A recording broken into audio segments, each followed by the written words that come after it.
आणि बाबतीत जर सांगितलं तर त्यांच्या पूर्ण बायोडेटा याच्यामध्ये त्यांनी चांगल्या पद्धतीने काम केलेलं आहे आणि आपल्याकडून ते सिलेक्ट होऊन आता स्टेट लेवलवर आणि नंतर नॅशनल लेवलवर सुद्धा सिलेक्ट झालेले आहे. मनापासून अभिनंदन आणि कौतुक आहे.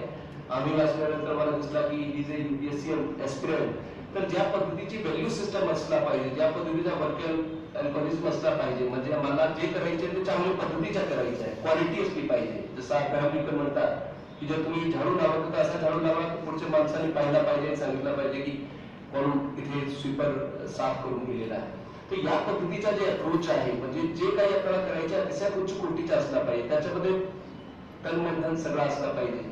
जर तुम्ही त्या पद्धतीने केले आणि आपला फोकस व्यवस्थित ठेवले तर मला काही शंका नाही, तुम्ही नक्की आपले जे अँबिशन्स आहेत, एम्स आहेत त्याच्यामध्ये यशस्वी होणार.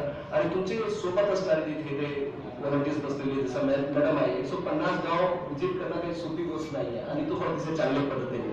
तर तुमच्या आम्ही मनापासून हार्दिक अभिनंदन करतो.